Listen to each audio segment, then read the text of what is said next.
Please rise for the Pledge of Allegiance. I pledge allegiance to the flag of the United States of America and to the republic for which it stands, one nation, under God, indivisible, with liberty and justice for all.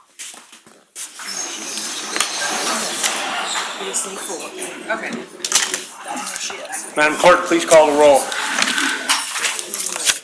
Here. Councilmember Days. Here. Councilmember Dunaway. Councilmember Fitch. Here. Councilmember Gray. Present. Councilmember Clancy. Here. Councilmember Tracus. Present. Councilmember Harder. Here. Mr. Presiding Officer, we have a quorum. Very well. Before we begin tonight, I again want to make some comments and share some thoughts. As I said last week, for the past several weeks, there's been a lot of emotion and passion displayed by constituents concerning issues of importance to them. At the same time, other constituents have expressed concern about safety and about decorum during the public forum portion of the council meeting. As I said last week, the public forum is an opportunity for you to be heard and to exercise your First Amendment right. The First Amendment protects speech that persuades. It does not protect speech that incites and thereby infringes upon the rights of others. I want to commend the folks who were here last week. I asked everyone to make an example of our community, to our community and to other communities, of what an enlightened, tolerant, and participatory democracy looks like, and you did that. We were able to show that we can be tolerant even when we differ. With this in mind, I again ask you to please show respect for all speakers tonight. Disruption only undermines our ability to conduct the public's business. It makes it harder to hear for all members of the community. So with that said, we'll proceed. And is there a motion to approve the journal of the meeting of November 5th? Second. All in favor? Aye. Opposed? Motion carries. The November 5th, 2019 journal is approved. Is there a motion for approval of the journal of the meeting of November 12th? So moved. All those in favor? Aye. Aye. Opposed? Hearing none, the motion carries. November 12th, 2019 journal is approved. Bid opening. We have no bid openings this evening, so we'll move to communications. Under communications, there are no text compromises or zoning matters this evening, so we'll move to road and bridge matters. Under road and bridge matters, item number 1, all districts. Receive, file, plan, specifications, and detailed estimate of cost be approved, and the Director of Procurement be authorized to advertise for bids as recommended. Second. All in favor? Aye. Opposed? Motion carries. Moving to other communications, item number 1. Receive, file, and the County Councilor be directed to prepare the appropriate legislation, and that will be the order. Item number 2, 5th District. Receive, file, and hang on, let me make sure. I'm sorry. Receive, file, and the county councilor be directed to prepare the appropriate legislation. So ordered. Item number 3, 7th District. Receive, file, and the agreement be approved as recommended. Second. All in favor? Aye. Opposed? Motion carries. Item number 4. Receive and file, and that will be the order. Item number 5. Receive, file, and the County Councilor be directed to prepare the appropriate legislation. Same motion through item number 6, and that will be the order. Item number 7. Receive, file, and the appropriation transfers in item number 7 through 10 be approved as requested. Second. All in favor? Aye. Opposed? Motion carries. Item number 11, 2nd District. Receive and file. So ordered. Item number 12, 2nd District. Receive, file, and hold on the order of business. So ordered. Item number 13. Receive, file, hold on the order of business, and refer to the council as a committee of the whole, and that will be the order. Item number 14. Receive, file, and the county council will be directed to prepare the appropriate legislation. Same motion through item number 14, and that will be the order. Through item number 20. No, I want to deal with item number 15. Item number 15. Receive, file, the proposed order and move to approve the order as requested. Second. All in favor? Aye. Opposed? Motion carries. The order is approved. Item number 16. Receive, file, and the county council be directed to prepare the appropriate legislation. Same motion through item number 20. Thank you. That will be the order.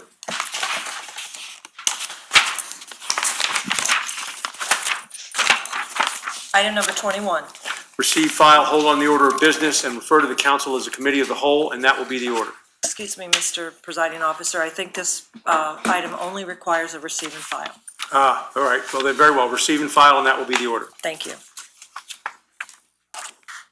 Item number 22, First District. Receive, file, and the county council will be directed to prepare the appropriate legislation, and that will be the same motion for number 23 as well. So ordered. Please read the add-ons. Item number 1, Second District. Receive and file. So ordered. Item number 2, Sixth District. Receive, file, and the county council will be directed to prepare the appropriate legislation, and that will be the order. Item number 3, Seventh District. Receive, file, and the county council be directed to prepare the appropriate legislation. So ordered. Order the county executive. Thank you, and good evening, everyone. It's been 200 days since I became county executive. I want to take this time to thank each of you sitting up here for your support and for helping me to move the county forward. It's encouraging to see so much work done here in such a short period of time that moves us in the right direction. Restoring trust and confidence in county government is a priority of my administration. We must work diligently to ensure that we are good stewards of the tax dollars. We must work to make sure that the quality of life enjoyed by some is easily attainable by all. And we must not put off difficult conversations when action is past due. That's why my staff and I have been working diligently to fill our boards and commissions with individuals with new perspectives. For years, the boards and commissions were ignored. As a result, more than 400 seats were either vacant or had individuals serving on expired terms. We have worked to decrease that number almost by half.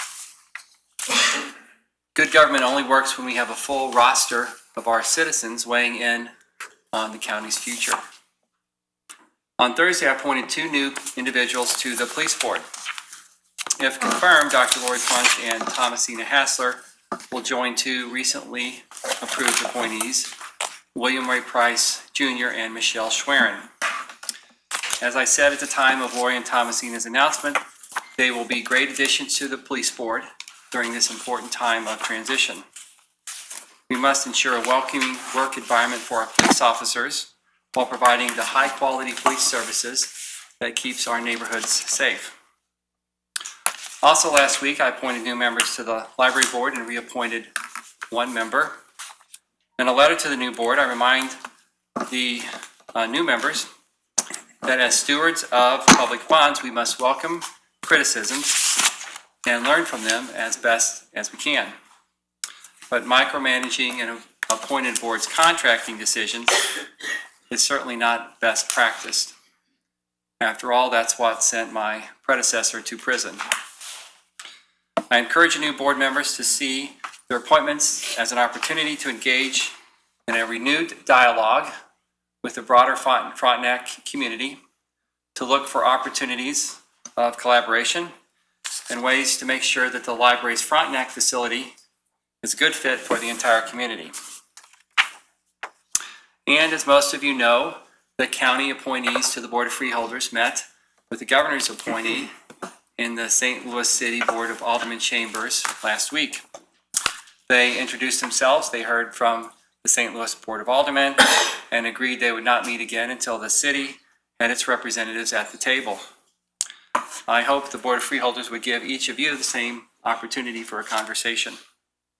I was heartened to hear today that Mayor Cruzen has brought forward new appointees, and that it appears that the St. Louis Board of Aldermen is willing to support them. And this will allow this process to proceed forward. And I look forward to hearing discussions over the next year as this board hears from our diverse region. And I hope the board will pursue an open and transparent process and gather public input, and then incorporate what they learn into the work product and into their recommendations. Next week, Raul Bonasco will begin his new position with the St. Louis County as Director of Justice Services. He comes to St. Louis County following a months-long search. He has conducted over 100 accreditation audits as an outside auditor of other jails. The jail he has run in the past passed the Texas Model Jail Standard audits and the National Commission on Accreditation in Correctional Healthcare audits with 100% compliance. Raul is looking forward to meeting each council member and discussing his vision for justice services and building on the reform efforts that have been underway over the past several months under the leadership of Lieutenant Colonel Troy Doyle. And thank you, Troy, again for your service as acting director and participating in the search committee for our new Director of Justice Services. Thank you, Ernie. That's all I have. Thank you, Sam. Report of special committees. Ethics Committee will continue to hold that on the order of business, and that will be the order. Normally, we'd have public forum at this time, but I moved to suspend the rules in order to move the public forum portion of the agenda to following item 13 on the agenda, new business. Second? All in favor? Aye. Opposed? Nay. Motion carries. The public forum will be after item number 13 on the agenda. Can I ask a point of clarification? Do we not need a unanimous vote to suspend the rules? I don't believe so. Ms. Warwick? I think we do. I'll double check. Okay, that's what I thought, and that's what, it's okay. You do, I think you have.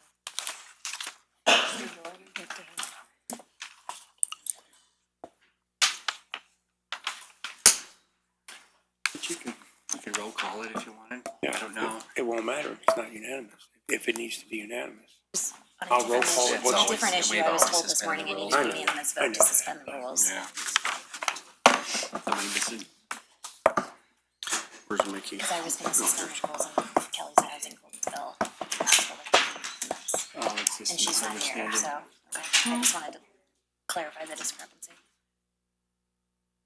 Majority, Rule 19. Thank you. Okay, So motion carries. The public forum will be after item 13. So let's proceed with introduction of bills. Bill number 321, introduced by Councilmember Harder, an ordinance authorizing the county executive to execute a contract with Clay Piping Systems, Inc. for HVAC system conversion and replacement at the county-owned building located at 18250 Edison Avenue. Bill number 322, introduced by Councilmember Tracus, an ordinance amending ordinance number 26,769 as amended by repealing and reenacting Section 1 pertaining to a grant from the Missouri Department of Health and Senior Services for support of the Violent Death and Overdose Death Surveillance Project, formerly known as the Violent Death and Enhanced Opioid Surveillance Program. Bill number 323, introduced by Councilmember Tracus, an ordinance amending Chapter 1105, Title 11, St. Louis County Revised Ordinances, 1974, as amended, Department of Transportation, by repealing and reenacting Section 1105.046 pertaining to contracts with the Missouri Highway and Transportation Commission. Bill number 324, introduced by Councilmember Harder, an ordinance amending Chapter 616, Title 6, St. Louis County Revised Ordinances, 1974, as amended, County Parks, Parkways, and Recreational Areas by repealing and reenacting Section 616.040 pertaining to wildlife protection and fishing in county parks. Bill number 325, introduced by Councilmember Tracus, an ordinance appropriating and setting apart the sum of $500,000 from the unappropriated balance of the Water Service Line Fund for repair of water service lines. Bill number 326, introduced by Councilmember Tracus, an ordinance amending Title 11, St. Louis County Revised Ordinances, 1974, as amended, Public Works and Building Regulations by repealing and reenacting Chapter 1110, Property Maintenance Code. Bill number 327, introduced by Councilmember Clancy, an ordinance providing for the vacation of portions of Hanley Road right-of-way, petitioner Menard, Inc. Bill number 328, introduced by Councilmember Tracus, an ordinance amending Title 11, St. Louis County Revised Ordinances, 1974, as amended, Public Works and Building Regulations by repealing and reenacting Chapter 1108, Mechanical Code. Bill number 329, introduced by Councilmember Tracus, an ordinance amending Chapter 1003, Title 10, St. Louis County Revised Ordinances, 1974, as amended zoning ordinance by repealing and reenacting Sections 1003.020, 1003.143, 1003.151, 1003.153, 1003.165B, 1003.167, and 1003.200, all pertaining to regulation of self-storage facilities, PC 25-19, St. Louis County Planning Commission. Bill number 330, introduced by Councilmember Clancy for Dunaway, an ordinance amending Chapter 1115, Title 11, St. Louis County Revised Ordinances, 1974, as amended Building Code by repealing and reenacting Sections 1115.020, 1115.030, and 1115.040, and by repealing Sections 1115.100, 1115.200, 1115.300, 1115.700, 1115.900, 1115.1000, 1115.1100, 1115.1300, 1115.1500, 1115.1600, 1115.1800, 1115.2500, 1115.2900, 1115.3000, 1115.3100, 1115.3400, 1115.3500, and 1115.3700, amending Chapter 1116, Title 11, St. Louis County Revised Ordinances, 1974, as amended Residential Code by repealing and reenacting Sections 1116.020, 1116.030, and 1116.040, and by repealing Sections 1116.100, 1116.300, 1116.400, 1116.500, 1116.600, 1116.800, 1116.900, 1116.1000, 1116.1100, 1116.1300, 1116.1400, 1116.1500, 1116.1600, 1116.1800, 1116.2000, 1116.2100, 1116.2400, 1116.2500, 1116.2600, 1116.2700, 1116.2800, 1116.2900, 1116.3000, 1116.3100, 1116.3200, 1116.3300, 1116.3400, 1116.3500, 1116.3600, 1116.3700, 1116.3800, 1116.3900, 1116.4000, 1116.4100, 1116.4200, 1116.4300, 1116.4400, and 1116.4500, and amending Chapter 1117, Title 11, St. Louis County Revised Ordinances, 1974, as amended existing building code by repealing and reenacting sections 1117.020, 1117.030, and 1117.040, and by repealing sections 1117.100, 1117.200, 1117.400, 1117.500, 1117.600, 1117.700, 1117.800, 1117.900, 1117.1000, 1117.1100, 1117.1200, 1117.1300, 1117.1400, and 1117.1500, all pertaining to various administrative fee and licensing provisions of the said codes. Mr. Presiding Officer, that's all the bills. Thank you. Mr. Presiding Officer, For that one. Councilman Fitch. could you repeat that? Actually, bill number 324, I'd like to be added as a co-sponsor. So ordered. We proceed with perfection, please. Bill number 20, introduced by Councilmember Harder. Please hold Bill number 20. Bill number 20 is held. Substitute Bill number 1 for Bill number 284, introduced by Councilmembers Clancy and Walton Gray. Please hold. Substitute Bill 1 for Bill number 284 is held. Bill number 315, introduced by Councilmember Tracus. Move to perfect Bill number 315. Second. All in favor? Aye. Opposed? Motion carries. Bill number 315 is perfected. Bill number 316, introduced by Councilmember Tracus. Move to perfect Bill number 316. Second. All in favor? Aye. Opposed? Motion carries. Bill number 316 is perfected. Bill number 317, introduced by Councilmembers Tracus and Walton Gray. Move to perfect Bill number 317.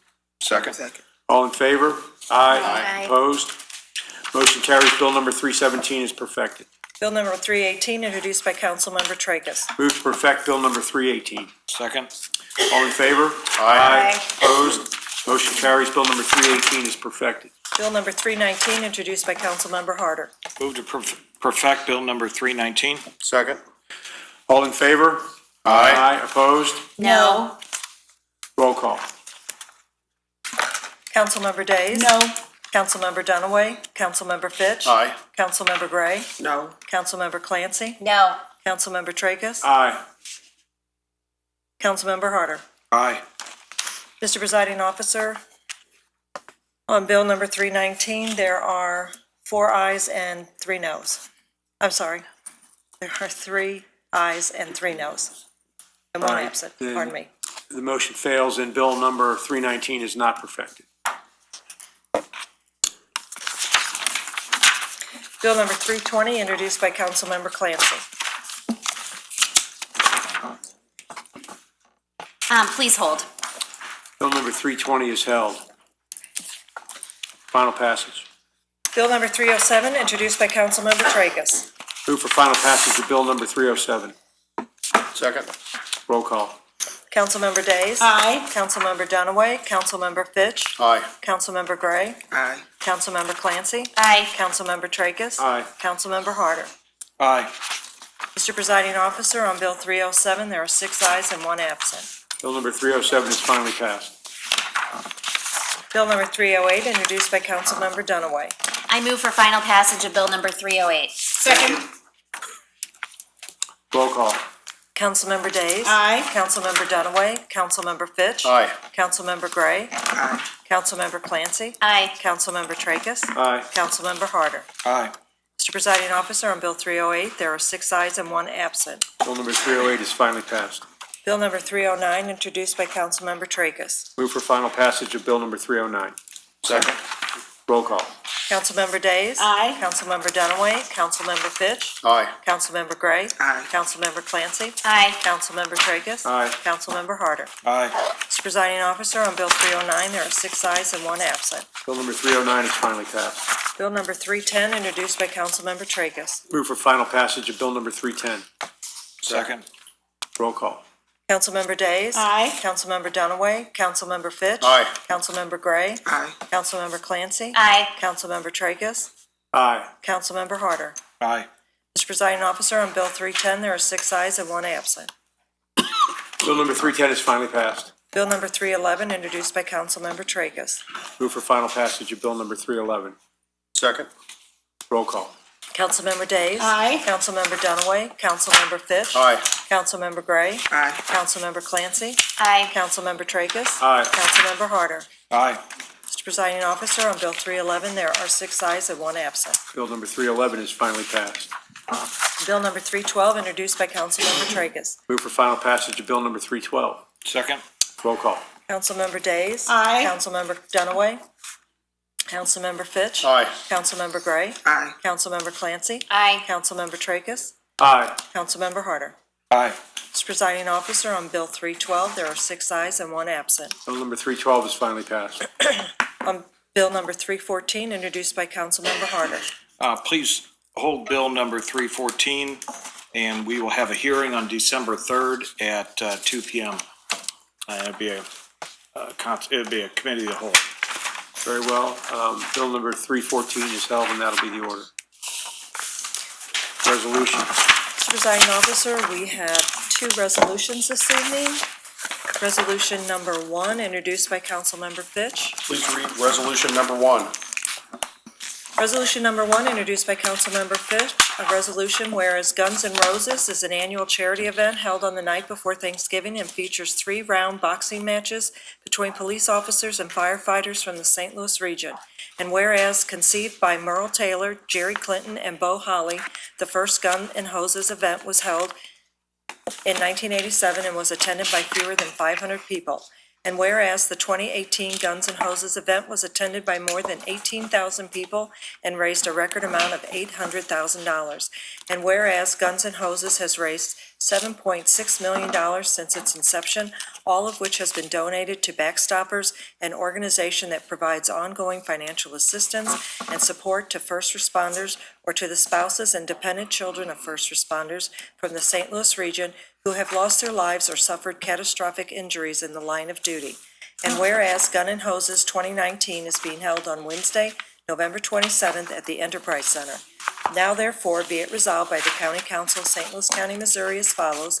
Section 1, the County Council sends its best wishes for the success of Guns N' Hoses 2019 and hopes that it will yet again raise a record amount of money to help first responders and the families of first responders who have fallen or been seriously injured in the line of duty. I move for adoption of resolution number 1. Second. Call the roll. Councilmember Days. Aye.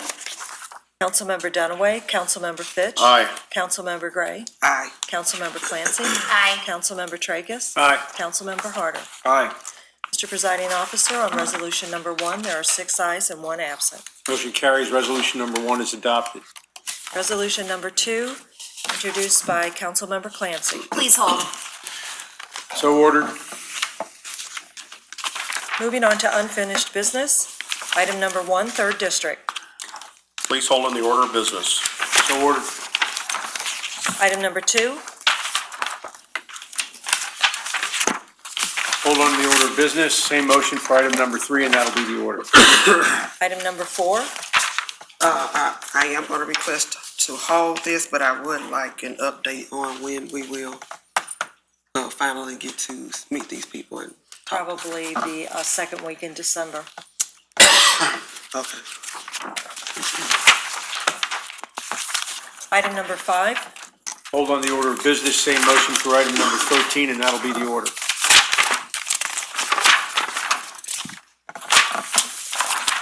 moving on to new business. We have 4 prepared orders this evening. I move for the adoption of order number 1. Second. All in favor? Aye. Opposed? Motion carries. Order number 1 is adopted. I move for the adoption of order number 2. Second. All in favor? Aye. Opposed? Motion carries. Order number 2 is adopted. I move for the adoption of order number 3. Second. All in favor? Aye. Opposed? Motion carries. Order number 3 is adopted. I move for the adoption of order number 4, and just to state that the meeting on next Tuesday will be held at 1 p.m. And that is what this order is regarding the, agenda for Second. that day. All in favor? Aye. Opposed? Motion carries. Order number 4 is adopted. So now we'll turn to our public forum. And before we begin tonight, I again think it's probably worthwhile to go over some basic ground rules. First, anyone wishing to speak is required to sign up in advance of the start of the meeting between 6:15 and 6:28. You must personally sign up to speak. Only those who have done so will be allowed to speak. You cannot have someone sign up for you. Second, please wait until the clerk calls your name before coming to the podium. When you are called upon to speak, go directly to the podium. If you are able, stand directly behind the podium and speak into the microphone. State your full name and address for the record prior to beginning your remarks. You must address your comments to the chair, and you must conclude your remarks within 3 minutes, particularly because we have a public hearing following tonight's council meeting, so that you have to finish within the time allotted for your comments. Third, your comments should relate to St. Louis County. That is the purpose and scope of our public forum. Fourth, for safety reasons, we must keep the aisles clear. As such, you will not be permitted to stand in the aisle to take photographs or video. Members of the media must remain in their designated area.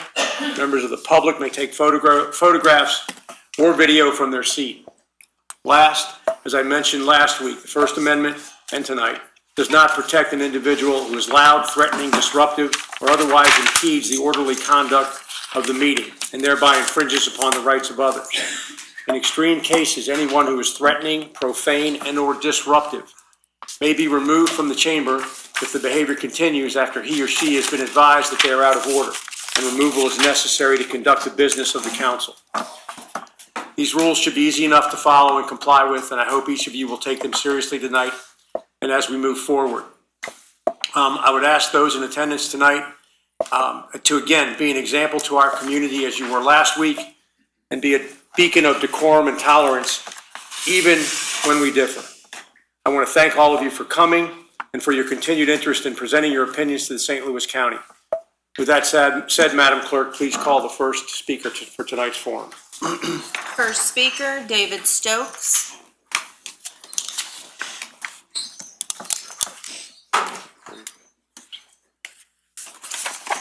I didn't know he was here. Evening, Mr. Stokes. Good evening, Mr. Chairman. Good evening to the members of this council, to the county executive, to everybody here tonight. My name is David Stokes. I'm the executive director of Great Rivers Habitat Alliance. It's a delight to be back here where I had the honor of serving as an aide to this council from 2001 through 2006. Great to be back here again. I'm here to speak tonight, as are a few other people behind me, about the Maryland Heights tax increment financing proposal, which will be, the County TIF Commission will be having a hearing on Thursday.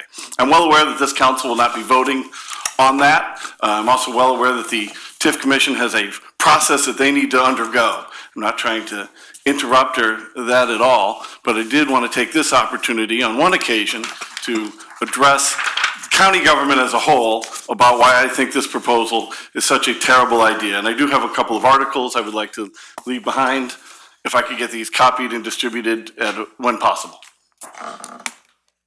Thank you. I will be within my 3 minutes, I promise, Mr. Chair.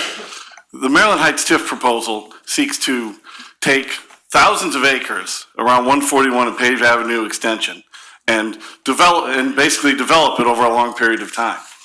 Your eyes, ears, and noses aren't deceiving you. Flooding is getting significantly worse in our region and throughout the country. It's happening due to a combination of unbridled floodplain development, overly constricted rivers, too many levees, and climate change. It's all three of them are coming into play. But unbridled floodplain development is probably the single largest factor, those and too many levees. And St. Louis County and many other places in our region has been front and center of that nationally as we responded to the flood of 1993 by paving over more and more and more of our floodplain, and that has never stopped. So right now, the County TIF Commission has a unique opportunity, and St. Louis County government has a unique opportunity to sort of stand athwart history and yell stop with the powers that the County TIF Commission now has with the state law changes a few years back, where in the past, the County TIF Commission had, I think, properly rejected certain TIF proposals in Shrewsbury and Ellisville and elsewhere, only to see those city councils override the County TIF Commission and do whatever they wanted to do. But now with the new legal changes, if Maryland Heights were to override the County TIF Commission, they would be much more limited in what they can do and what they can pass there. And I think this land needs to be preserved as floodplain for its agricultural, sporting, there's many recreational uses. There's thousands of acres that they want to pave over. And where is that water going to go when the next flood comes? It's going to flood somebody else, either across the river or up the river or down the river. It's going to hurt somebody else.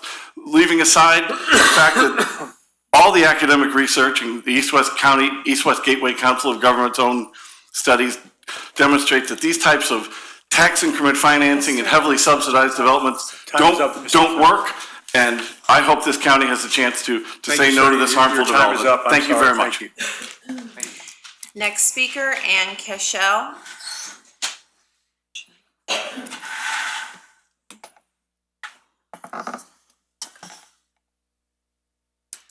Good evening, Ms. Cassell. Good evening. I'm Ann Cashel, St. Anne, Missouri. I'm here to speak to you about some serious concerns that I have about the animals in the shelter in your stead. Staff and management has gotten their way. I know they've come here week after week and asked for no oversight, no accountability. There is none. My concern is, why would you want no oversight unless you have something to hide? There are reports that Dr. Baskin has said, everything that people don't want, they're here. And these are institutionalized animals. We do the best we can. They are taken care of, but they are not pampered. Dr. Baskin has a research background and was deputy chair, Institutional Animal Care and Use Committee.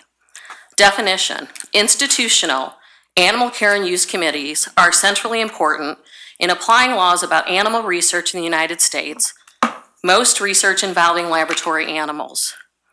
My question is, who does Dr. Baskin report to? Where's the oversight? Where's the accountability? Who's watching over these animals? No one gets to see the animals in the back. No one. You have removed all oversight by terminating the volunteers and disbanding the advisory board. There are no more reports to anyone of the intake numbers, euthanasia rates, or reasons. Excuse me. Who is watching over the animals? Are we to trust and believe anyone after the owner-requested euthanasia incident where the public was lied to and forced to check the ORE box when surrendering their animals? Is it possible that these institutionalized animals are being used for animal testing? These are chilling signs and should throw up the red flag for everyone. There is absolutely no transparency. These are not institutionalized animals. These are dogs and cats who were someone's pet and will be someone's pet again, hopefully in a loving, safe, forever home. Thank you. Thank you, Ms. Cash. Next speaker, Zaki Baruti.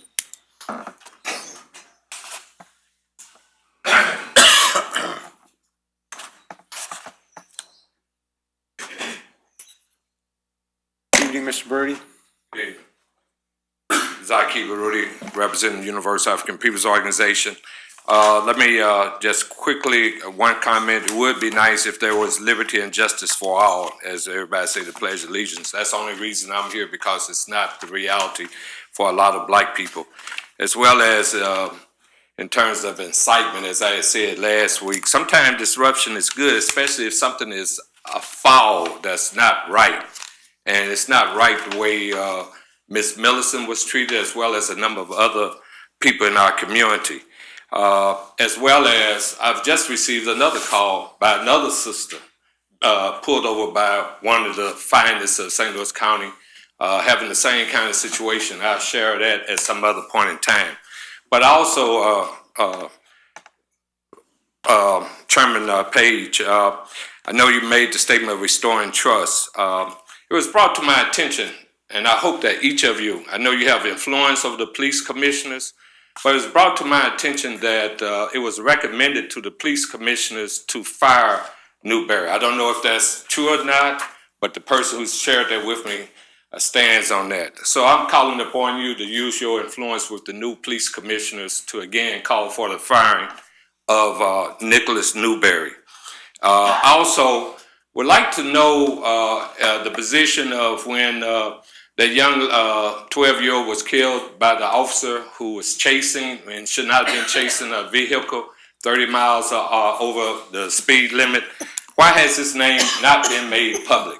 Which we need to be making that name public, as well as he need to be fired and hopefully convicted. And last but not least, this is through a young man that has some real disturbing video in the shooting death of a young black man out of the Galleria incident, that he wanted me to make sure that everybody here is invited to a community meeting where, just as we had exposed the video that led to the firing of those 2 officers last year involved in the chase, you will see on this video the planting of a gun to justify the shooting death of that young man named Tillman. So I invite you, when we talk about this serious reality that we're facing, to come to this community meeting. Everyone here, that's going to be Monday, November the 25th at St. Paul AME Church. It's going to be a rally where that's laid out, as well as a press conference to again expose the corruption that so many times occur in these police departments involving St. Louis County and other police departments. So again, I just invite you, I challenge you to come to the community. Thank you very much. All right, thank you. Next speaker, Millicent Williams. And that's at 2 o'clock. Read my mind.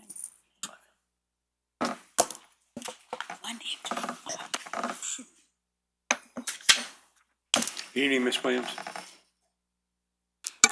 Good evening, councilwomen and men. My name is Millicent Williams from Creve Coeur, Missouri. I stand before you as I did about 6 to 8 weeks ago to tell about the terrifying experience I had with Officer Nicholas Newberry.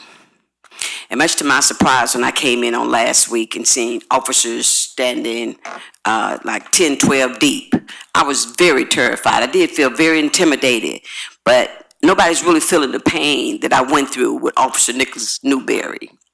I know it is up to the council to submit it to the commissioner, the police commissioner, that Officer Newberry needs to be fired. The young lady, Zakiba Rudy spoke with her on yesterday evening. And the same incident happened to her, and she was in Maryland Heights. And she was pulled over when she turned down a dark street.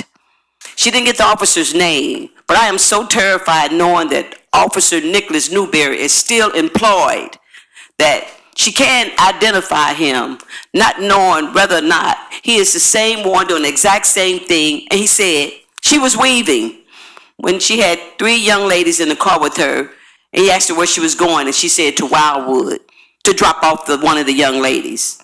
Wildwood shook him in his boots, and he decided to say that she can leave. He did not give her a ticket. He did not give her a citation. He said he pulled her over because she was weaving. What has to happen for someone to take notice? For a young lady to get pulled over, he stick her penis in her mouth, she bite it, he blows her head off, then they want to say, Nicholas Newberry got a problem.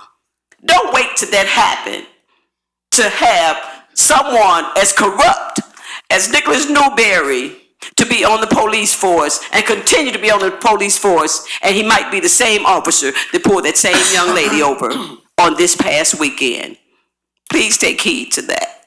Thank you for listening. Thank you, Ms. Williams. Next speaker, Willie Boyd.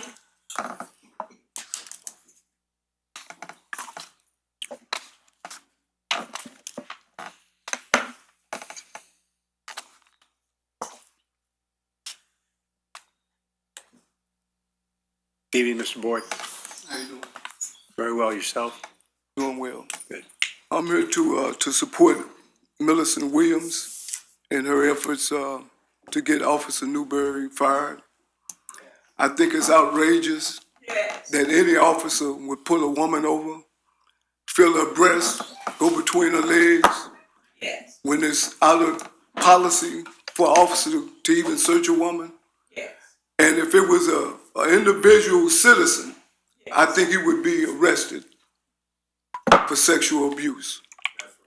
So how can this kind of conduct keep happening to people in this community? And there's nothing in place that says these people should be fired or arrested. This is criminal conduct. And another thing I want to say is I saw the videotape of the police officer planting the pistol. And I think everybody here should be there to see that video. I think the reason that the officers haven't come forward and presented the evidence to exonerate this police because they know that tape is out there. They know people was there and they know people videoed it. And they're scared to come forward and commit themselves. So please come out and view this video because it's gonna be put out. Thank you. Thank you, Mr. Ford. Next speaker, Ralph Bremer.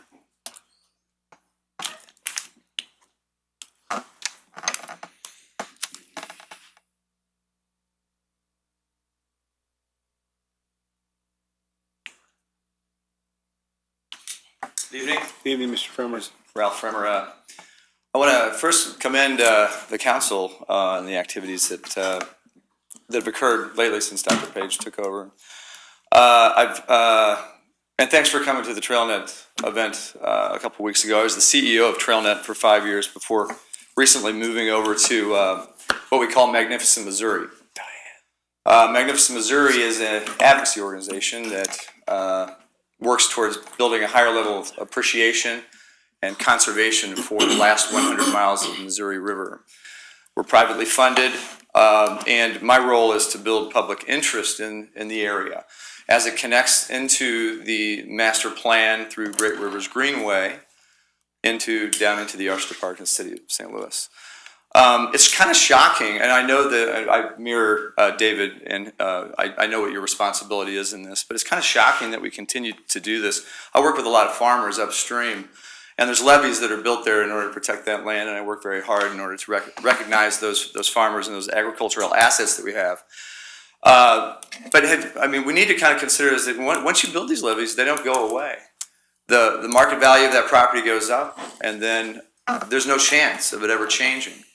All we're doing is pushing more water downriver and upriver, channelizing the river even more. It used to braid bluff to bluff back in the early 1800s. Now we're just basically taking that water and pushing it down, not only to the communities downriver, but also to our kids and our grandchildren. They're going to have to deal with this type of disaster. I'll just leave it with that. I was very successful with TrailNet in building a legion of a movement of followers that wanted a change, that wanted St. Louis to be better. And I see an empowered group right here in front of me. I was successful in building that movement. I'm hoping to be as successful conserving and preserving the land along the Missouri River equally. And I would just appreciate your support on that. Thank you very much. Thank you, Mr. Fremer. Next speaker, Cassandra Levitt. Levitt?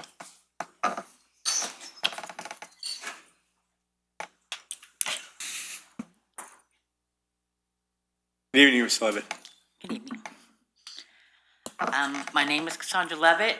I am not a county resident, but I am a rescue worker, and I'm a proud owner and grateful owner of one of St. Louis Animal Control's death row dogs. I'm grateful not to the county, but to the volunteers and the employees that have the knowledge and experience with animal behavior to put in the efforts to have him pulled from the county, because after he was wrongly labeled as an aggressive dog. Now that resource is gone. That resource and knowledge is gone, and restrictions are in place to defeat those efforts. I'm also grateful to the citizens of your districts that contributed copious amounts of money in the efforts to get him out of there. He's now living in my home with his girl Veda, and he not only has helped to enrich and socialize my own daughter's puppy, who originally met him when she was smaller than his head. He's also now enriching and socializing a puppy that we are fostering with the supreme effort of keeping him out of your animal control and into a new home. I've unfortunately only been aware of the situations in St. Louis since I've gotten Zorro in July, or I would have been here way sooner. I attended the last few weeks of council meetings just so that I could see for myself how you all were planning to make it right. I've never been so disappointed in a government entity in my life. I've researched and read through every bit of social media from both sides. I've seen promising concerns from at least one council person that, while appearing to be a canned response, was at least positive. I've also seen another council person who's responded to an email with an all-out lie, passing the buck to you, Mr. Page, as council can't do anything. I know that this is not true. Your jobs are to listen to the constituents of your districts and to make plans 30 seconds and to to start. present them to the council to have something done. Some of you are coming up for election. I will guarantee that your true feelings and your true concerns about your citizens will be made light before that happens. I'm here for the animals. I'm here for their voice. I'm also here for Miss Millicent. As a woman, Ms. as Levy, a your human time is being, up. I have to ask you to conclude. I will be here again and again. I look forward to hearing from you. Thank you. Next speaker, Lynn Gober.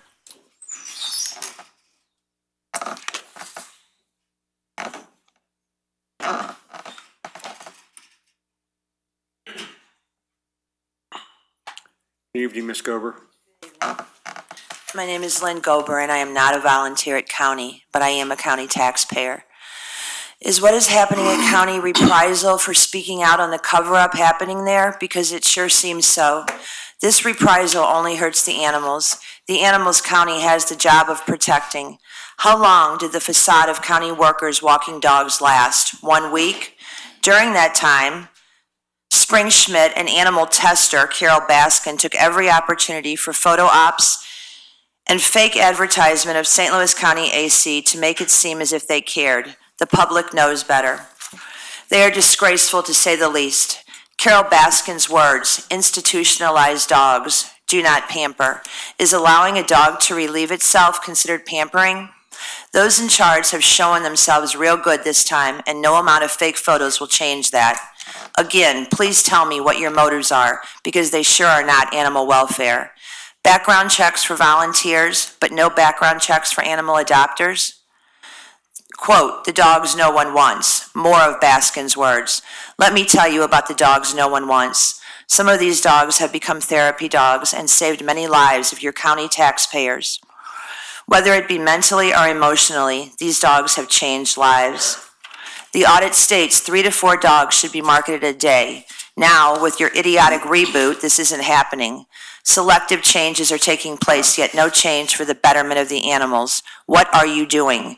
You look at us with contempt and blank stares. Do you hear us at all? Nathan Winograd, an attorney and Stanford Law graduate who speaks nationally and internationally on animal sheltering issues, has written an article on St. Louis County AC. People all over the U.S., from California to New York, are talking about St. Louis County, and not in a good way. Does that embarrass you? Because it should. He has been featured in Newsweek, Reader's Digest, USA Today, Fox News, CNN, and ABC. How do you feel that county is viewed as one of the worst shelters in the U.S., but not because you do not have the funding, because you do, but because of your blatant lack of concern and your ridiculous reboot of a volunteer program that had no flaws? As Nathan Winograd said, quote, "This will not stand," end of quote. There are laws in place you are not following. Laws in place for people like you that show zero care and concern for the animals 30 in your seconds, care. Ms. Coburn. This isn't a game and the animals are not pawns. We care and we will not go away. No amount of time will make that happen. And let me mention, I have a petition with 4,000 signatures. How many do we need to get Spring Schmidt and Carol Baskin out? I will have copies for you next week. Thank you, Ms. Thank you. Next speaker, Michael Dewing.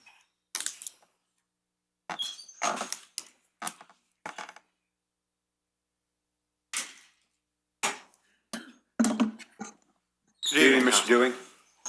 Sorry I missed last week, but I've rearranged my schedule so that we can be back every week. Hopefully I don't have to be. Hopefully you all will do something. You've had plenty of time to do something. This has been going on 2-3 administrations now. You'd think someone could have stepped up by now. There are things that you can do. The county itself could pass a Companion Protection Animal Act.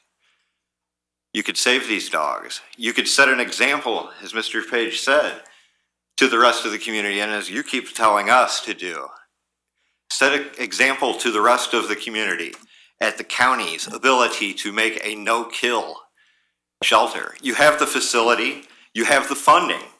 You could save yourselves money and save animals' lives at the same time.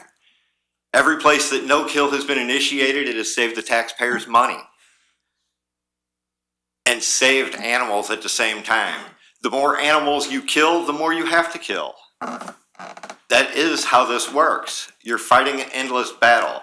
There was a study that Nathan Winograd did in a college with the stray cats on the college, and they did a TNR, trap, neuter, and release. Every other college that has that same issue is still killing the same number of cats every year. They have no cats left there. They go away because you follow the right procedures. They save money, but you guys aren't listening to what you aren't listening to the information that's being sent to you. Instead, you've wasted the taxpayers' money. You've did a reboot of the volunteers for new applicants. How many from your own statements last week? There were very few new applicants, and we had all of the previous active volunteers reapply for the program. What have we gained? You have 4 of them that are actually active volunteers at this point that are willing to sign the required paperwork now with non-disclosure agreements and a tiered system that makes it impossible for anyone to help save animals. And at the same time, the tiers are set up to do county workers' jobs. You have the funding, staff your facility. Mr. Page, if you would not release press releases with incorrect information, it would be greatly appreciated. The vets have been gone from the facility 30 seconds, for almost Mr. Dewing. 3 months now, 30 not the seconds. 1 month stated in your release. Please direct your remarks to the chair. I am directing it to the chair. He is part of you.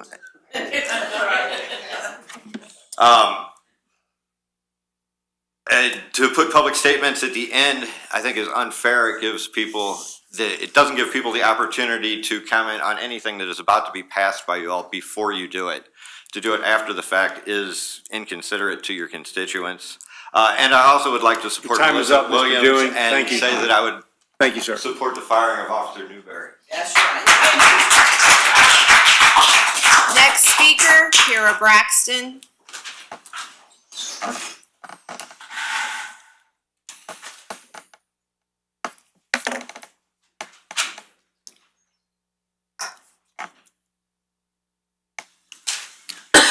Good evening, Ms. Braxton. Mr. Tracus. My name is Kara Braxton. The frustration and financial crisis that 4,200 payroll employees feel is that you, our county government, care about getting money and help to everyone else other than your employees. The wage freeze was supposed to be temporary. Well, the problem is the wage freeze is nothing but a big fat lie. From my inquired understanding, the freeze should have ended in 2010, 2011 at the latest. Yes, I was floored to learn that revelation. But you all decided to continue the freeze and are giving our money away every year to everyone. You say there's no money, but that's a lie. All of the county executives and appointees get their fair share. That's from even before you, Sam. There's no money, but you all created 311. There's no money, but you all created a diversity office. There's no money, but the new executive asked for an additional $550,000 because of Stinger for his office. There's no money, but we get rid of shelter volunteers. There's no money, but Pat Dolan gained, a former county council member, gained $60,000 plus $1,000 pay to play, and the county executive keeps him employed.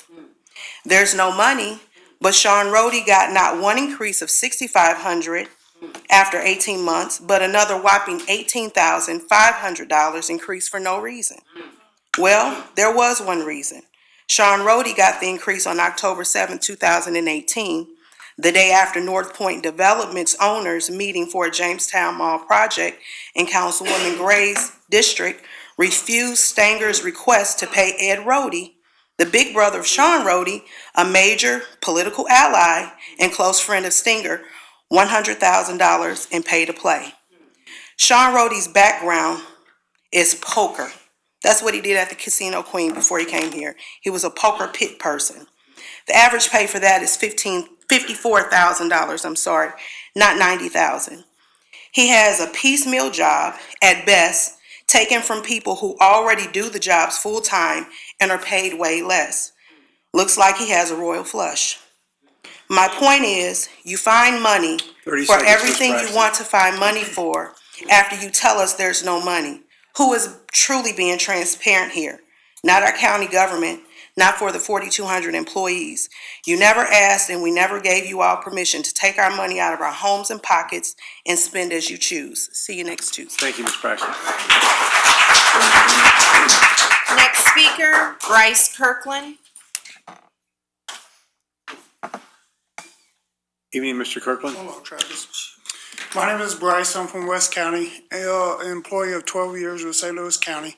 I'm here once again to ask people before me tonight to reinstate merit raises for all 4,000 plus St. Louis County employees. There is no page freeze, just special raises for some and not for others. You guys find money for what you want. Prime example, I have to ask this council, and I backed it up with the St. Louis Post-Dispatch.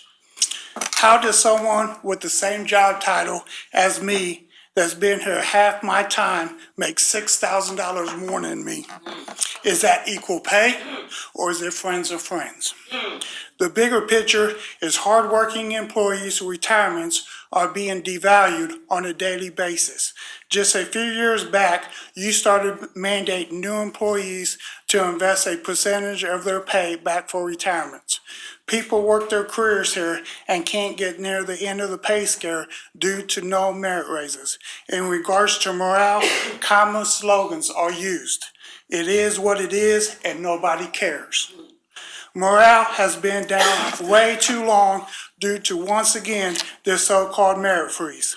Sam Page, you said you wanted to tackle the tough challenges. This challenge and dark cloud has been hanging over all of us, so let's tackle it. Theodore Roosevelt has said, in any moment of decision, the best thing you could do is the right thing. The worst thing you can do is nothing. Nothing is what has been done for over a decade on this issue. Not one person before me tonight I spoke 4 weeks ago about this matter, and guess what? Not one of these people before me tonight has reached out to me for this concern, and I'm an employee, and that speaks volumes. Sam Page, county employees are your arena, which gives you your home field advantage. We cannot wait on the sidelines quietly anymore. Each one of you should want a legacy to fill. Do you want to be remembered for something? Someone needs to step up and become the MVP and lead this long overdue issue so 4,000 people of your employees can cheer and remember you for solving an issue that no one else is willing to 30 take seconds, on and Mr. solve. Kirkland. Nelson Mandela said, "It always seems impossible until it's done." Any comments? Thank you, Mr. See Kirkland. you next Tuesday. Next speaker, Shirley Page.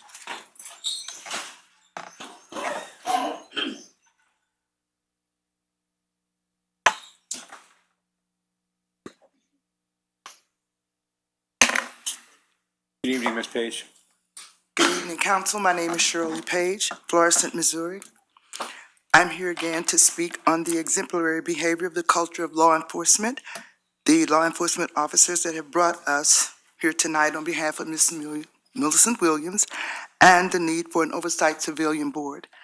Last week when I was here, I shared with you the experience that I had talking to a St. Louis County detective. When I called the Clayton Police Department and asked to speak to a detective, was transferred to the detective unit. I told the person that answered the phone that I wanted to make an appointment to come in and file a police report.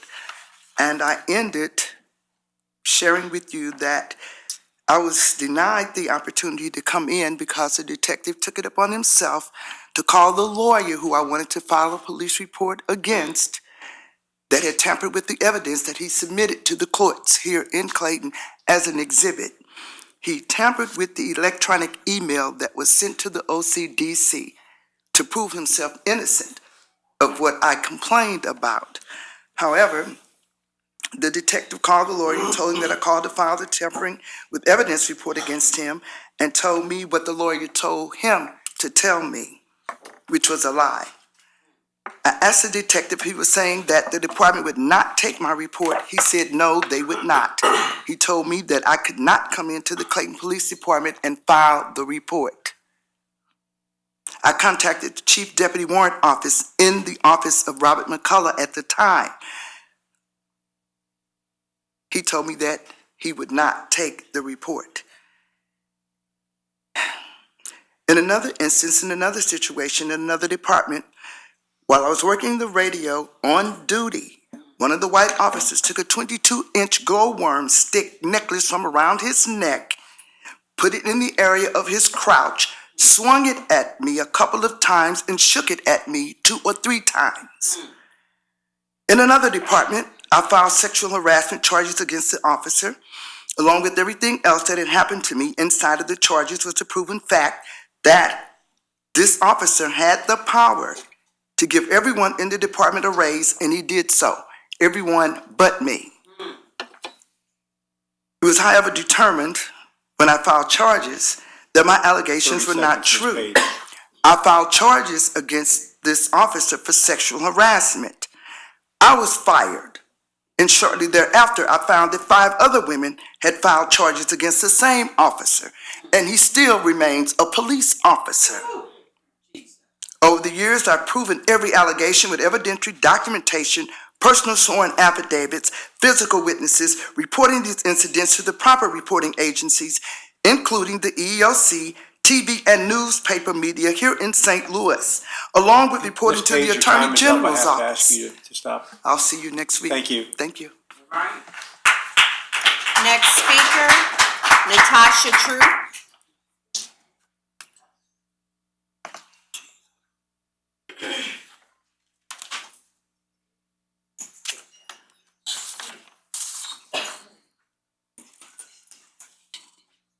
Good evening, Ms. Troop. Hello, everyone. My name is Natasha Troop, and I reside in St. Louis County. And I'm here today regarding the mishaps of our county government and how we can't seem to get it together. My sister is usually here, but she can't be here because right now she's down. My nephew's birthday, holidays are coming, and she still has no resolution from this board.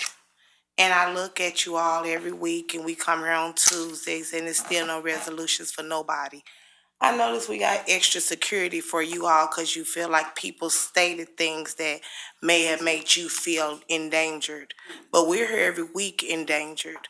Millicent told you how endangered she is, but nobody's did nothing about firing the officer. But yet I got 12 officers behind me ready to tackle us on words. But yet we're talking about physical. My nephew is dead because your officers over there failed to do their jobs. You have rogue officers on the police force.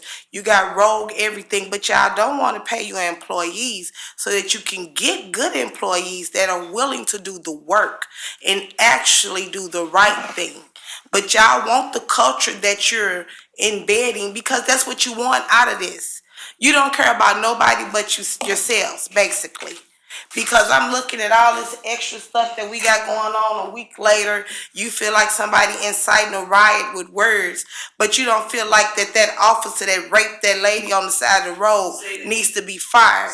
You don't feel like over there, them rogue officers over there that killed my nephew needs to be fired.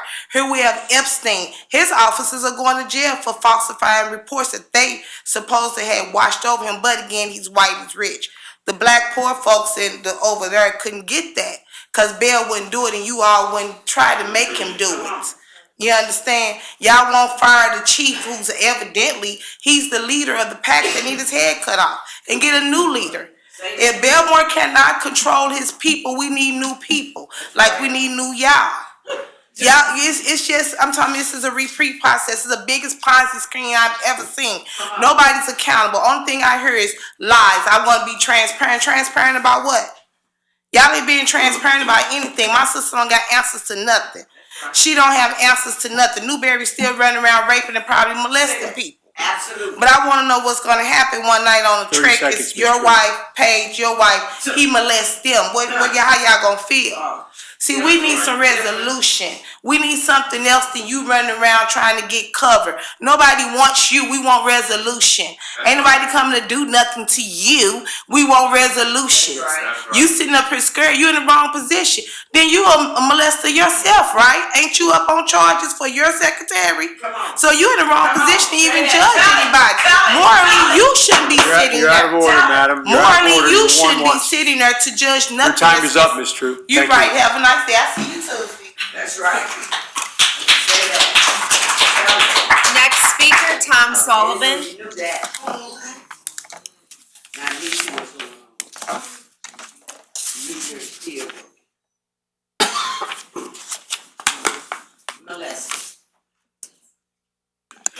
Good evening, Tom. Good evening.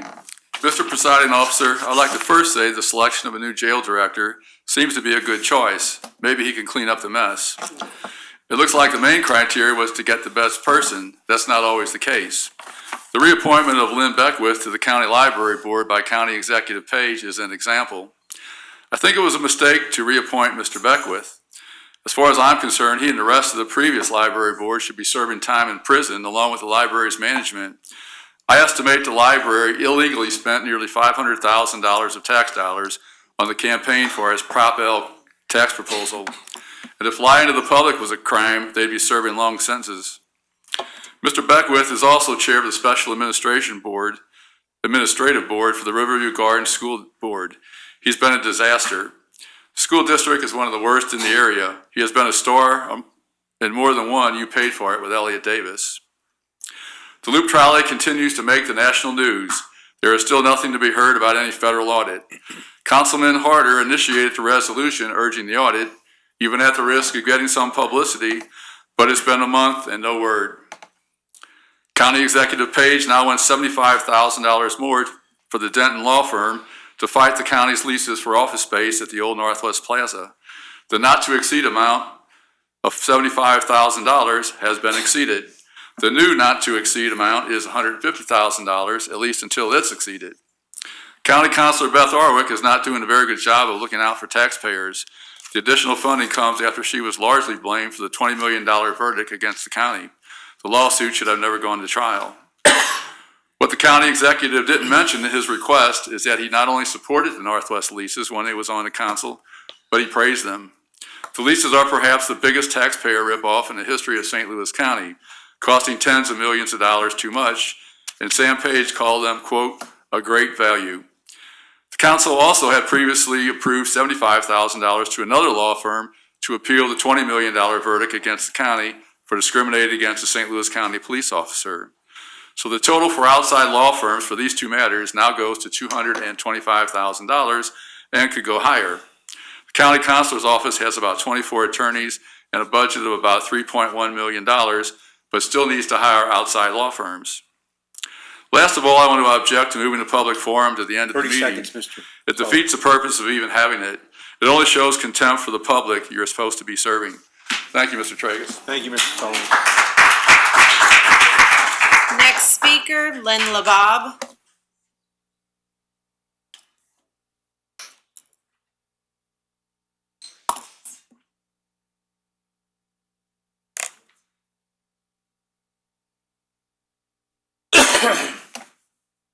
Good evening, Mr. Bob. Hi, thank you. Good evening, council members. My name is Lynn LeBob, and I live at 9701 Irene, which is located in District 6. I'm here tonight to speak out as it relates to the unincorporated areas of St. Louis County. I would like to speak to Bill number 320 that is Ms. Clancy, I believe she's introduced. It is my understanding that this bill dealing with vagrants such as panhandlers, those with no visible support, wanderers, squatters, etc., will no longer be defined as such and thus no longer be held to laws that are intended to keep our community safe. My question is, if you plan on removing this ordinance, what will you replace it with? As we know, vagrancy is a real issue. Many homeless have real issues that quite frankly can't be solved standing on a corner. Ms. Clancy, you are not helping them. It is no secret that many of these vagrants have decided to live in an unconventional way, many trading resources and help for drugs and alcohol that come with little responsibility or personal accountability. Secondly, not only are you not helping them better themselves, you are subjecting our neighborhoods, not yours, of course, to those who are troubled and many times addicted to drugs and alcohol. Have you ever thought about where the people are sleeping at night?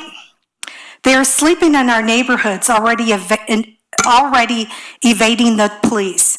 Have you ever seen how much trash is found by the exit ramp corners? And lastly, have you ever been sitting in your car and been approached in a way that did not make you feel safe?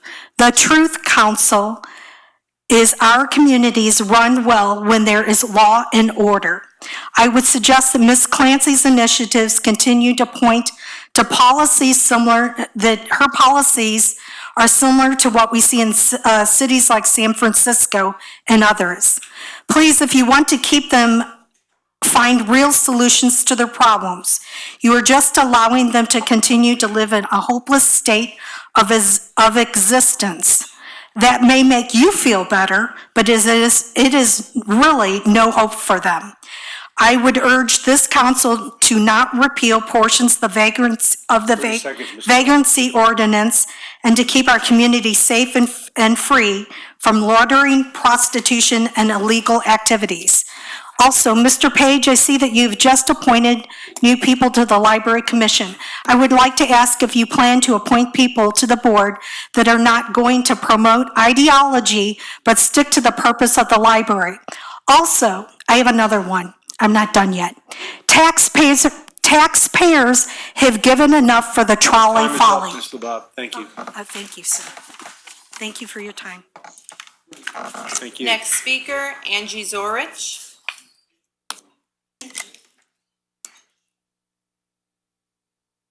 Angie George.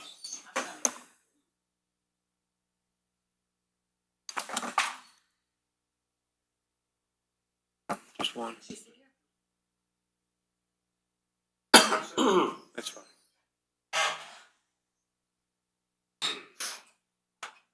Good evening, Ms. George. Good evening. My name is Angie Zorich. I live in Oakville. This is my daughter, Alana Zorich.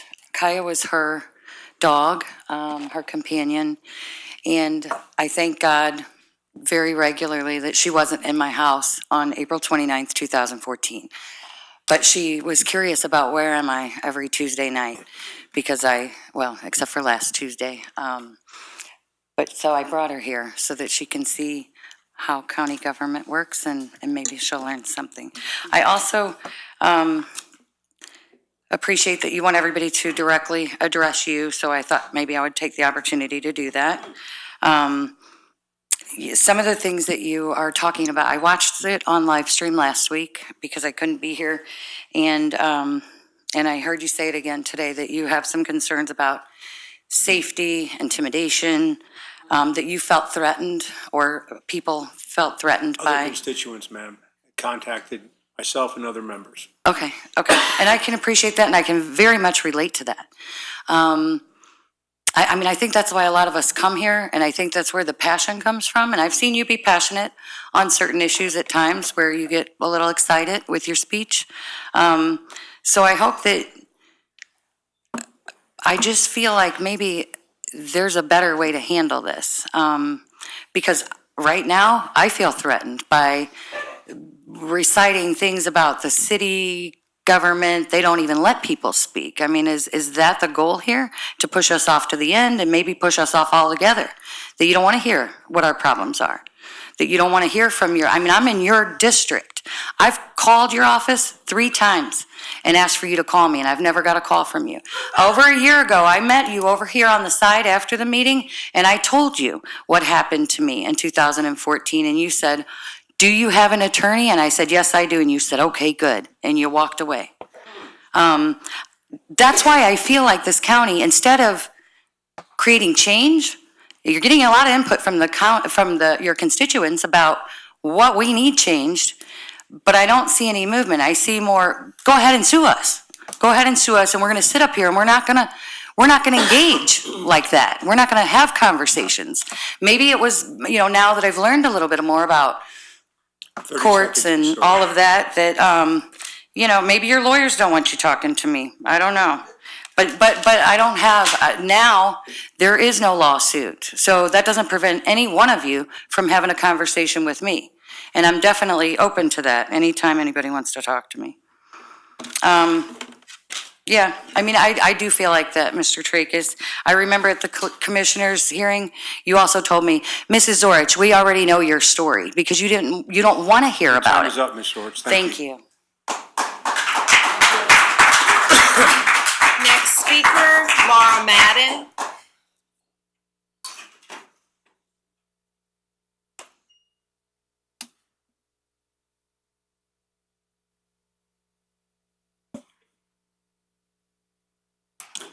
Good evening, Ms. Madden.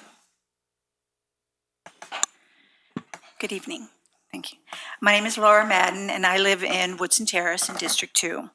I want to align myself with some of the comments made earlier by David Stokes and Ralph Fremmer about the concerns we have with the TIF proposal that is being brought before the county commission on Thursday in Maryland Heights. These organizations are experts, the ones that were here today, and I really support their recommendations. The work they've done to protect the fragile regional ecosystems and the great rivers is inspiring and essential. And I want to thank you for the work that you're doing here to work in a collaborative manner to provide leadership, creating new government transparency and partnership. You've met in our communities with our mayors and signaled a serious interest in not only better understanding our individual challenges, but also our shared challenges. So I was pleased last week when I heard the county executive talk about, in response to a question on the levy in Maryland Heights, that he viewed St. Louis region as like an island surrounded by waters. And, I might suggest use the word embraced by waters. Our very identity, survival, has been dependent upon the great rivers around us for generations. They've nourished our lands, resourced our factories, served as highways for our goods and destinations for our recreation and tourism. We exist in relationship with the rivers. Today, the great rivers and the river communities are suffering. The amount of water inundating our towns and farms in spring and summer overwhelms our attempts to control it. Sediments brought by devastating floods destroy oxygen needed to sustain abundance in agriculture, ecosystems, and nature's habitats. Scientists tell us the intensity of storms and floods will increase as global temperatures rise and Arctic ice melts. While most of the melting waters will evaporate before they get to us, they will come down in violent storms and floods. Our old systems of dams and levees cannot handle that water. So we're being challenged. No, the river needs more room. You're being challenged to consider how to accommodate this increased flow of water that will travel through our communities on its way to the Gulf. So we're not in this challenge alone. This will go through many states before us and after us. There are a lot of good stories up and down the river we can learn from. 30 seconds, Ms. Madden. But we must first think regionally on how the river will flow, how we will protect it. So Harry Truman, I'll just wrap this up. Harry Truman said, a pessimist is one who makes difficulties of his opportunities. An optimist is one who makes opportunities of his difficulties. So we're not all isolated in our challenge, and we should not be isolated in our solutions. Thank you, Ms. Madden. Next speaker, Reverend Phil Duvall.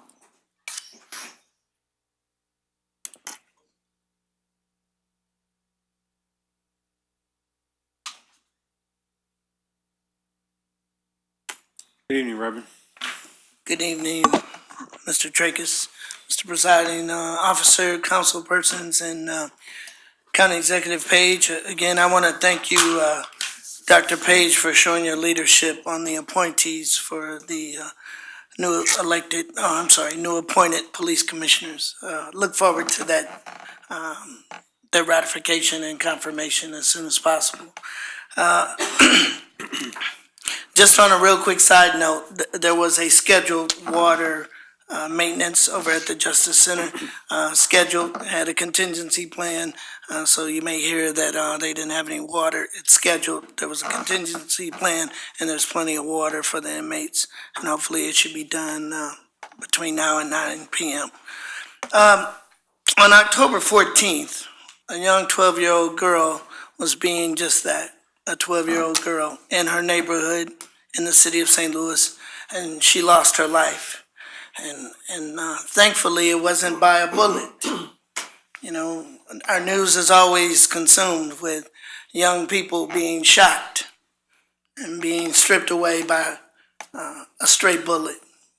But on that particular evening, that 12-year-old honor student was just coming out of her house and walking across the street, and she was struck by a St. Louis County police cruiser. As far as we know, this cruiser did not have its lights on, did not have its siren on, and to our knowledge, according to a statement, did not have its dash cam on. So clearly we have to only go by the officer's account as to what took place, as to why he was attempting to make a felony stop. Now, why do I bring this? Not just because he didn't have his lights or his siren, but the young lady had no chance.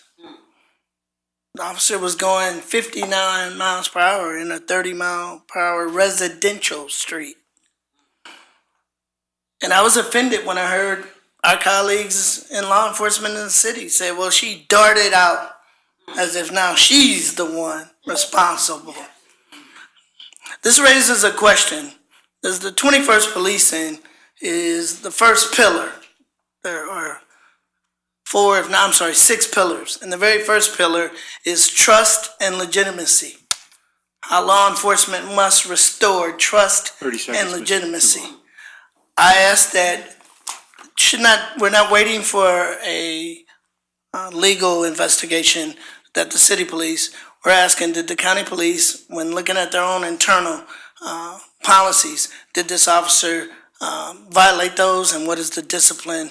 And we're waiting, the community is waiting, no longer that patient as to why the police can't speak to what happened to that officer, and is he being disciplined? Thank you, Reverend Duvall.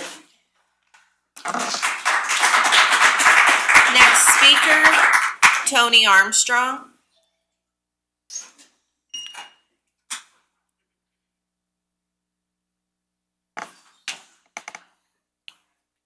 Good evening, Ms. Armstrong. Good evening. My name's Tony Armstrong. I'm a resident of Maryland Heights, and I'm here to talk to you again about the flood development.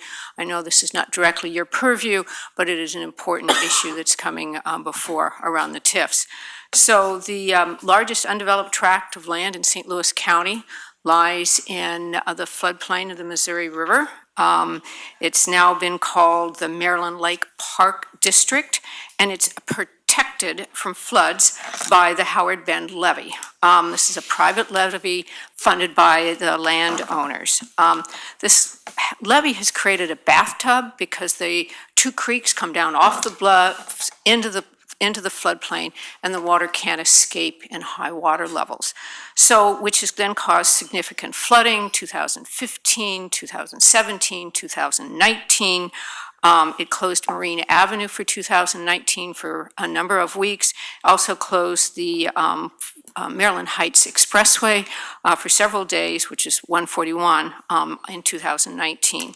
The solution to this bathtub is more levees, and for us taxpayers now to pay for the levees along these two creeks and the pumping stations through the TIFs. And there's recent data out from 2018. I've seen two different papers about that the TIFs are at best neutral for the economic development of the community, and generally it's been negative for the communities. And this is not a blighted area. It's beautiful agricultural land if you have a chance to get down there and look at it. So the flooding along the Missouri River is going to continue. Just ask the folks up in northwest Missouri in 2019. There's still many communities dealing with flood waters, and these were protected by levees. So levees do fail, and they will continue to fail. And those losses are then borne by us taxpayers in the way of the TIFs not working or in federal flood insurance. The area down there in the Howard Bend Levee District is eligible for flood insurance. The homes that are proposed in that area are not to have basements because the water table is too high, because again, the potential flooding in that area. So some of the proponents of the development say that these landowners need to get their money back. Well, it was a risky investment in the first place. And the question is, why should we, the taxpayers, reward their risky investment? If I had invested in Blockbuster Video or Radio Shack or Toys R Us, would the taxpayers in this county or this state reward me for my risky investment? I think not. So, thank you. Thank you, Ms. Armstrong. Next speaker, Beth Wasserstrom.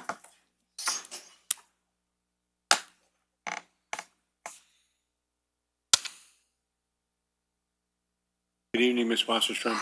Good evening, Council. Beth Wasserstrom, Olivet. I'm a booted animal shelter volunteer, but tonight I'm here as a taxpayer. I'll be brief since a few of you are certainly not lacking in communication from me. The new volunteer manual is clearly a rough draft with too numerous safety issues, omissions, and ludicrous policies for me to consent to sign at this point. Dr. Baskin has already had to pull back the forms and chase down last week's volunteers to re-sign new ones, and I don't think this is going as planned. Today's animal shelter propaganda post demonstrated a pretty impaired grasp of basic math, facts, and reality. So with that in mind, before you have any finance discussions tonight, I wanted to bring to light a couple things that I found a bit baffling in the Animal Shelter 2020 budget. Like many pre-booted volunteers, I was buying basic supplies like hand sanitizer, soap, toys, brooms, and beds. And just 2 weeks ago, we ran out of leashes for dogs going home. There is no increase for these items. So imagine my surprise when I saw the budget take over $1 million jump from roughly $2.5 million in 2019 to $3.6 million in 2020, almost entirely in salaries, yet the number of total employees stays the same at 55. Is someone getting a big fat bonus for failure? Or is this just another typo, like the $180,000 listed a couple lines below? I'd love to know that answer. I imagine the reboot is an embarrassment for many of you, and I'm sorry for the personal time it has cost you. If privatization was the goal, volunteers could have supported that without running the shelter into the ground, without making animals suffer. In fact, many are already volunteering at CARE in the city, which is a privatized shelter. While volunteers have been waiting 17 days for an interview, they get to walk dogs. Identifying that a decision needs more consideration is not a sign of weakness, just the opposite. So I ask for someone to please have the strength to reinstate the shelter volunteers. It's the only thing that seems to add up. Thank you. Thank you, Ms. Wasser. Next speaker, Barbara Hughes.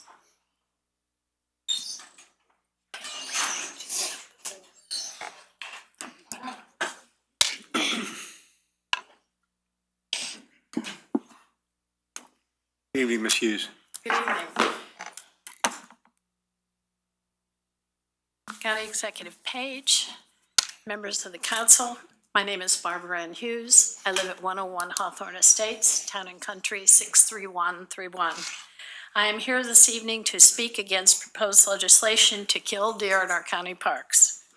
As a former alderman in the city of Town and Country and co-chair of the city's 2017 Deer Task Force, where members of the task force interested in non-lethal deer management proposed the following.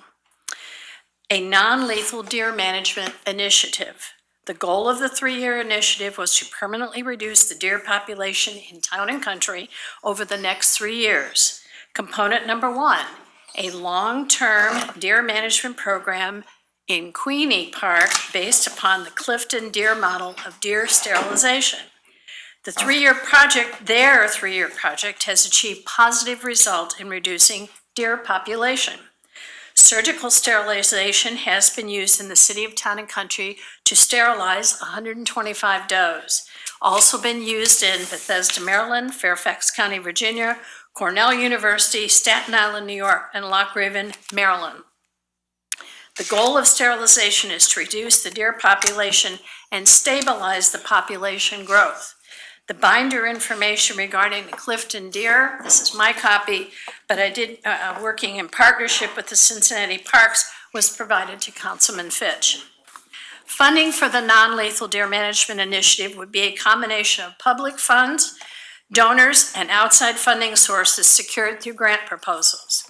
The second component, the part of the task force came up with, was to reduce deer car collisions by implementing an awareness campaign based upon a program created by the city of Rochester Hills, Michigan. The city designates October as their Deer Awareness Month. It's the beginning of the rut. Volunteers assist the city's ranger and naturalist in approaching homeowners with deer complaints to provide residents with information, suggestions, and samples of repellents, and to improve signage on city and county roads warning motorists of deer crossing areas with the potential for deer car collisions. The cost is about $2,500 to $3,000 a year. That's it. The third component would be to establish partnerships with area universities. 30 seconds, Ms. Hughes. Okay, thank you. And their respective schools of veterinary medicine. The other thing that I wanted to bring up is they could do PZP and grant funding could be funded for that. But a critical component would be effective oversight and a working group of key stakeholders focused on the successful outcome of the initiative. Thank you for your time and attention. If there's any way that I can be of assistance, I've been a director of development. I've been a grant writer, and I've been told I'm pretty good at it. So to put you in contact with qualified experts on the national level, please contact me. Thank you. I appreciate your time. Thank you. Thank you. Next speaker, Shannon Tyrrell.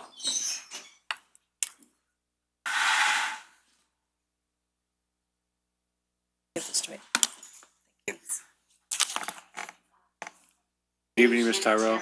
Hi, and I live in 63124. I would like to give you a copy of my letter to the volunteer coordinator delaying my decision to rejoin the volunteer program. I implore you to read the letter when you have a moment tonight or tomorrow, as I did not arrive at this decision lightly. And it is with a heavy heart that I stand here before you, especially as the walk logs today show that the majority of dogs only received a quick potty break in 24 hours. And they're called potty breaks because they're like less than 5 minutes. All right, thank you. Thank you. Thank you.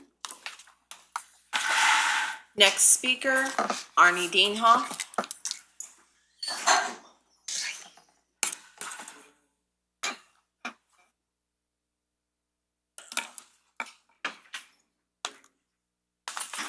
evening, Mr. Dinoff. Good evening, members of council. My name is Arnie C. A.C. Dinoff, County and State Public Advocate. First question I have to the council is the police officer who killed 12-year-old Kiki Jackson, his father is a commander in the Missouri Highway Patrol, is he getting special treatment by the St. Louis Police Department and by the Internal Affairs of St. Louis County Police? That is my question to you as elected officials. Next off, Chapter 610, the sunshine violations. I've requested documents from Mr. Page. I email him myself, but he never replies. A simple request for the resignation letter of Ron Covington, and he says he doesn't have it. Beth Orwick says she doesn't have it. The police say they don't have it. It just amazes me how he perfects that he wants to comply with the law, but never does himself. Governing meeting rooms must be opened. Open meeting rooms. Let me say opened, not closed by police officers who do not know or not trained in how to run a meeting with the Open Meetings Act. This is incorrect and highly illegal. There are Attorney General's opinions and case law to prove it. I'm asking Councilor Orwick to my right to please look into this to make sure that we don't violate the law. Moving public comments to the end of the meeting is in violation of the county charter. It stymies and it silences us, the public. It makes us citizens feel belittled, not worthy, not wanting to be heard. Takes away citizens the ability to address, petition, and bring their grievances to elected officials before you make any official vote. I said before you make any official vote. It is just flat out wrong and self-serving to cover up and hush citizens not to be heard. Tonight, there's a little overkill and over the top with the show of force and power. I counted 5 police sergeants, 8 police and security officers, 2 off-duty police officers in plain clothes, 1 on-duty police officer in a suit that protects Mr. Sam Page personally. Paid for at taxpayers' expense. That's a little ridiculous when I only count maybe 35 people in the audience. That's 16 police personnel.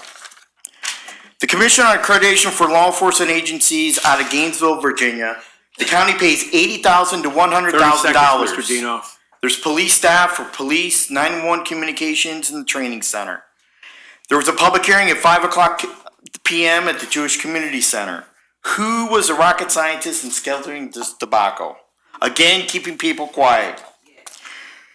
My question to you, Ernie, is, where's an update from the law firm Thompson Colburn investigating you, Ernie Trachis, chair of the Ethics Commission for sexual misconduct, holding your employee against her will, employee discrimination? Your time is up, Mr. Dinoff. My Thank question you. is to release a report. Your time is and up. was Annette? Your time is up, Was sir. Annette Reed ever contacted and interviewed by the law firm? Time is up, sir. Was You're out Annette of order. Reed? You're was out of Annette order, Reed Mr. ever Dinoff. interviewed by the law firm? You're out of order, sir. Your time is up. Thank you. Please leave the podium. Next speaker, Gretchen Waddell Borwich. Good job.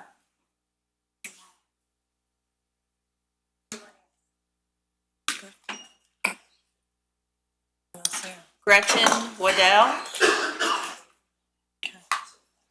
Gretchen Waddell? All right, she's not here.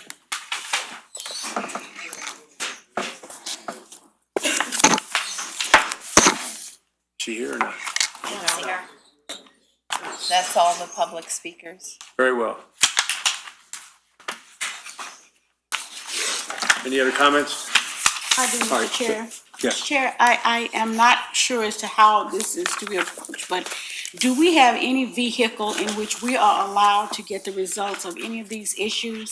Akila, Millicent, do we have any vehicle that is allowed us as a council to get the whereabouts or the results of any kind of explanation or investigations of this type? That's my question. I think the county councilor should probably prepare a memo for you in that regard, but they're personnel matters. So for that reason, there's confidentiality issues, number one. Number two, it's handled by the police board, not by this body. Even a review, we can't get a review Well, of that. You mean like the disposition of? Yeah. Yeah, that's a personnel matter that's probably subject to confidentiality. I'm sure the county counselor's office will give you a legal memorandum with respect to your questions. But as far as this body having any direct ability to impact any decision, that's with No, regard to I the really police. wasn't asking for a decision. I just need to know at some point, do we know what has happened? Do we know what happened with the Keeler situation? We just don't have anything. I know my office asked for information on Ms. Williams' case. Did you get And it? they, again, like he said, they cannot tell you exactly what happened to the officer. Well, it just gets a little frustrating to hear the people come I understand. week after week after week, and we have nothing to say. We don't have any results, nothing. So that was just my. It's we're a legislative body, we're not an administrative body. In any case, we will recess for 10 minutes and then we will start our public hearing with respect to the budget.